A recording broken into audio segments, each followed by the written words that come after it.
গোলামেরা, ও বন্ধুরা, আলোচনা শুরু করার আগে আমার অন্তরস্থল থেকে আমি শুভেচ্ছা জ্ঞাপন করেছি এই মাহফিলের সভাপতি সাহাবকে, আরো আমি শুভেচ্ছা জ্ঞাপন করেছি উলামায়ে কেরাম যারা আছেন তাদেরকে, আরো আমি শুভেচ্ছা জ্ঞাপন করছি প্যান্ডেলের ভিতরে বসা আমার বাবার বয়সের বাবা যান, আমার চাচার বয়সের চাচা যান এবং ছোট ছোট ভাই ও বন্ধু, আরো আমি আমার অন্তরস্থল থেকে শুভেচ্ছা জ্ঞাপন করেছি পর্দার আড়ালে বসে থাকা আমার মা ও বোনদেরকে, আবেদা সালেহা তাদেরকে আমি আমার অন্তরস্থল থেকে শুভেচ্ছা জ্ঞাপন করে প্রথমে সালাম দিয়েছি, সালামের উত্তর ওরকম ভাবে পাই নাই।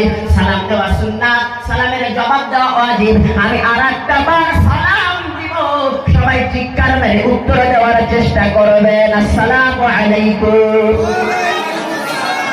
এইবার কিছু জোরে হইছে, এবার কিছু জোরে হইছে। আমরা মুস্তাহাব কতগুলা আমল, মুস্তাহাব আমল ধরি, কিন্তু কতগুলা আমল ফরজ ছেড়ে দিই। মুস্তাহাবকে ফরজ মনে করে নিছি, মানে জানি না তো এটা মুস্তাহাব, ওই জন্য এটাকে আসল ভেবে নিছি। ফির আরেকটা যে আছে ওটা হলো ওয়াজিব, ওটা জানি না, ওই জন্য ওইটাকে ওরকম ভাবে গুরুত্ব দেই না, ওটাকে ওরকম ভাবে গুরুত্ব দেই না। আমরা হইলাম যে মাটির মূর্তি, এক ব্যক্তি দুইটা মূর্তি বানাইছে, বাজারে বিক্রি করার জন্য দিছে, একজনে কেনার জন্য আসছে, ওই দাম কত রে? এটার একটার দাম 500 আর একটার দাম 50। মারছে একটা ধমক, দুইটা মূর্তি দেখতে একটার দাম 500 আর একটার দাম 50, এটা একটা কথা?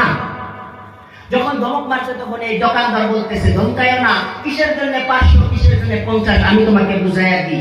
আধা হাত একটা লাঠি নিছি, লাঠি বুঝেন গো? লাঠি বুঝেন না? আধা হাত একটা লাঠি নিছে, নেওয়ার পরে লাঠিটা কি করছে? ডাইন কান দিয়ে ঢুকিয়ে দিছে, ডাইন কান দিয়ে ঢুকিয়ে দিছে। যে মূর্তিটার দাম 50 টাকা, ডাইন কান দিয়ে ঢুকিয়ে দিছে, বাম কান দিয়ে বাইরে হয়ে আসছে, এটার দাম 50 টাকা। আর যেটার দাম 500 টাকা, ওইটার কান দিয়ে ঢুকায় দিচ্ছে, ভিতরে ঢুকিয়ে দিছে, এটার দাম 500 টাকা, এটার দাম 500 টাকা। আমরা হচ্ছে এমন কথা, এক কান দিয়ে শুনি আর এক কান দিয়ে বাইর করে দিই। মাহফিল তো প্রত্যেক বছরই হয়, ঠান্ডা সিজন আসলেই হয়, হয় না গো? প্রত্যেকবারই তো শুনি।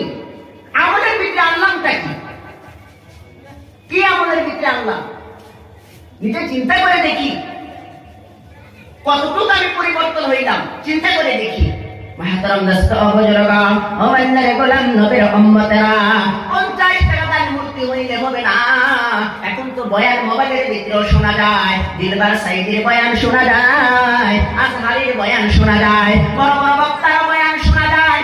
ও বন্ধু, বড় বড় বক্তার বয়ান বহুত মানুষ শোনে, মোবাইলের ভিতরে বয়ান চালু করে দিয়া মোবাইলটা পকেটে রাখে, রাখার পরে বয়ান শুনতেছে, বয়ান শুনতেছে আর পেশাব করতেছে। মানে কদর নাই বয়ানে, বয়ানের কি নাই?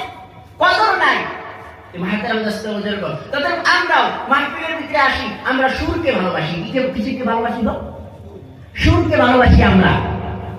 কথাটা হাদিস কোরআনের হইতেছে, আহা কি কয়, এক জায়গার ভিতরে বয়ান করতেছে এক বক্তা, আরেকজন দাঁড়ায় কয়, মানে হাদিস কোরআনের তাফসীর করতেছে, তো হাদিস কোরআনের কথা কইতেছে, আরেকজন দাঁড়ায় কয়, ও হুজুর কি কোন আপনি, কোন ঘটনা কোন আপনি?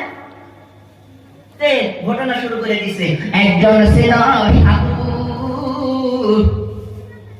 সাধুকে বাগে তারা করছে, সাধু খোলা দিনিয়া বাঘকে তারা করছে, সাধুর বউ পিছে পিছে দৌড়াইছে। ওই ব্যক্তি কয় সুবহানাল্লাহ, দেখছেন নি? কয় সুবহানাল্লাহ, মানে বক্তা এটা বানায় কইছে, বক্তা তো এটা বানায় কইছে আর কি, ওই সুবহানাল্লাহ কইছে।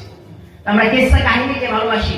হাদিস কোরআন দিয়া বুঝানো হইতেছে দান করা কি, হাদিস কোরআন দিয়া বুঝানো হইতেছে নবীর সুন্নতকে মহব্বত করো, নবীর সুন্নতকে ভালোবাসো, বিবিকে পর্দায় রাখো, বেটিকে পর্দায় রাখো। মাহতারাম দোস্ত বুজুর্গ, এগুলো আমাদের কর্ণ দিয়ে প্রবেশ করে না, আমাদের ভিতরে প্রবেশ করে না,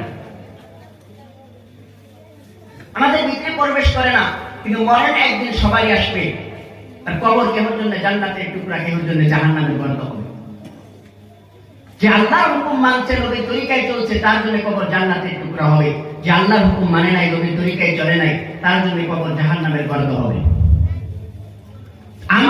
আমার জন্য কবর কি করতে হবে? জান্নাতের টুকরা বানাইতে হবে। আর জান্নাতের টুকরা বানাইতে চাইলে আল্লাহর হুকুম মানতে হবে, নবীর তরিকায় চলতে হবে, কোরআন মানতে হবে, হাদিস মানতে হবে, মসজিদের সাথে মাদ্রাসার সাথে প্যার ভালোবাসা মহব্বত করতে হবে। তবে আমার মরণের টাইমে কালিমা নসিব হবে। আর আমার জন্য আল কবর রাউজাতুল রিয়াজাতুল জান্নাহ, কবরটা জান্নাতের টুকরা হবে। বলেন সুবহানাল্লাহ।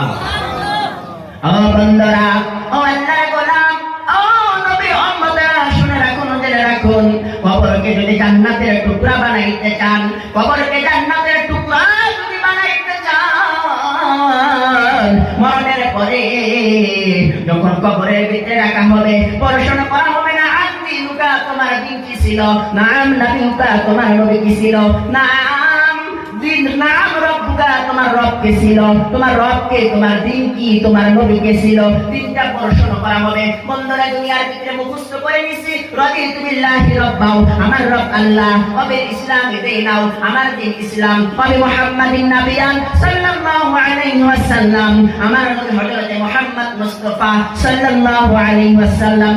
কবরের ভিতরে বাইরে হবে না, কবরের ভিতরে বাইরে হবে না। যে ব্যক্তি দুনিয়ার ভিতরে রব চাই জিন্দেগি যাপন করছে, যে ব্যক্তি দুনিয়ার ভিতরে রবের হুকুম মানছে, রব চাই জিন্দেগি যাপন করছে, সেই ব্যক্তি কবরের ভিতরে বলতে পারবে রাদিতু বিল্লাহি রাব্বাও, আমার রব আল্লাহ। যে ব্যক্তি দুনিয়ার ভিতরে পুরোপুরি ইসলামের ভিতরে চলছে, পুরোপুরি ইসলামের ভিতরে চলছে, পুরোপুরি দ্বীন মেনে চলছে, ওই ব্যক্তি কবরের ভিতরে বলতে পারবে আমার দ্বীন ইসলাম, আমার দ্বীন ছিল ইসলাম। যে ব্যক্তি নবীর সুন্নতকে মহব্বত করেছে, যে ব্যক্তি নবীর সুন্নতকে ভালোবাসে, ওই ব্যক্তি বলতে পারবে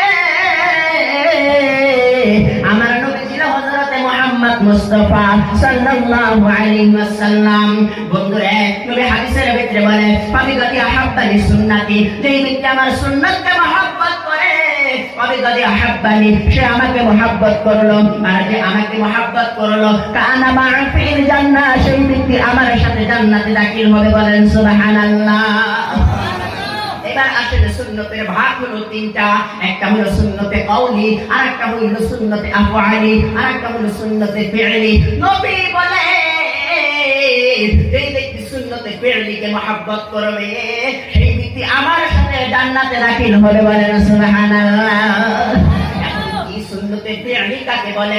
সুন্নতে কওলি যেটা, এটাও মানতে হবে, সুন্নতে আফআলি যেটা, এটাও মানতে হবে। বন্ধুরে, কিন্তু নবী বলেছে সুন্নতে ফি'লি মানলে আমার সাথে জান্নাতে দাখিল হবে। সুন্নতে ফি'লি হলো দিনের জন্য মার খাওয়া, দিনের জন্য মানুষের গান শোনা, এটা হলো কি সুন্নতে ফি'লি। এই যে মাদ্রাসা কায়েম করার পরে যে মুহতামিম আছে, অনেক জায়গা দিতে যায়, মানুষের এটা দরকার, ওটা দরকার, মানুষ গায়ে যায় না গো। যারা কালেক্টরি করে, মাদ্রাসার জন্য কালেকশন করে, তাদের মানুষ অনেক কথা বলে না? আহা, অনেক কথা বলে। শুধু আলিমদের দোষ কি?